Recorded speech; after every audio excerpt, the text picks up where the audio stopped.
একটা দৌড় প্রতিযোগিতা হতো। ওই দৌড় প্রতিযোগিতায় আমর ইবনুল আস রাদিয়াল্লাহু তাআলা আনহুর ছেলে অংশগ্রহণ করেছে, কিন্তু এক মিশরি ওই দৌড় প্রতিযোগিতায় চ্যাম্পিয়ন হয়ে গেছে। রানার্স আপ হয়েছে আমর ইবনুল আসের ছেলে। এবার মিশরি ফার্স্ট আর গভর্নরের ছেলে সেকেন্ড। রাগের চোটে আমর ইবনুল আসের ছেলে ওই মিশরির মাথার মধ্যে কয়েকটা বাড়ি মেরেছে। মিশরি বলে, আমার মাল্লা কেন? তুমি খেলায় পারো না, আমারে মাল্লা কেন? কয়, আনা ইবনুল আকরামিন, আমি গভর্নরের পোলা, আমি যা বলবো এটাই হবে, আমার উপরে কথা নাই।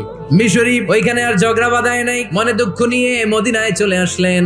এসে বললেন, আমিরুল মুমিনিন, একটা প্রতিযোগিতায় আমি চ্যাম্পিয়ন হয়েছি, ওনার ছেলে হয়েছে রানার আপ। বিচারটা দিছে কার দরবারে? ওমর ফারুকের দরবারে। ওমর ফারুক বললেন, তাই আগামী বছরের অমুক তারিখ আমি সব গভর্নরদেরকে ডেকে হিসাব নিতে, ওই দিন তুই থাকবি। ওই দিন 7 রাজ্য থেকে 7 গভর্নর হাজির, গভর্নরদের ছেলেরাও হাজির, মিশরীয় হাজির। আমর ইবনুল আস, তুমি মিশরের গভর্নর, তোমার ছেলে সহ তুমি আসো। এবার বললেন, ও আমর ইবনুল আসের ছেলে, তুমি নাকি ইবনুল আকরামিন গভর্নরের ছেলে, তুমি যা বলবা মিশরে নাকি তাই হবে, তোমার নাকি অনেক দাপট। নিজে একটা লাঠি এনে মিশরীর হাতে দিয়ে বললো, এবার তোর মাথায় যতটা মারছে তুই ততটা গুনে গুনে মার। সে বলতেছে, থাক, আপনি বলছেন এতেই যথেষ্ট, মারা লাগবে না, আমি মাফ করে দিলাম। ওমরে ফারুক বলল, খবরদার, মার ওর মাথার মধ্যে। মিশরী ওমরে ফারুকের ধমক শুনে ভয়ে ভয়ে 3টা বাড়ি মারলো। এই বাড়ি মারা দেখেও ওমরে ফারুকের হৃদয় ঠান্ডা হয় নাই।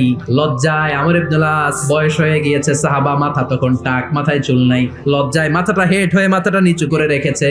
এবার রাগের চোটে ওমরে ফারুক বললেন, এবার আমর ইবনুল আসের টাক মাথার মধ্যে একটা মার। কেন ছেলেকে শিক্ষা দিতে পারে নাই? ইয়া আমর ইবনুল আস, তোমরা কখন মিশরীদেরকে নিজেদের দাস বানায় নিলা? আর ওদের মায়েরা তো ওদেরকে স্বাধীন সন্তান হিসেবে প্রসব করেছে। মানুষদের উপর ক্ষমতাগিরি করার জন্য গভর্নর পাঠাই নাই। খবরদার, জনগণ তাদেরকে দেখভাল করার জন্য তোমাদেরকে পাঠানো হয়েছে, তাদের উপর কোনো অত্যাচার করার জন্য নয়। চিল্লায় বলেন ঠিক কিনা? এরকম নেতা কয়টা লাগবে? ওই নেতার নাম কি? ওমর।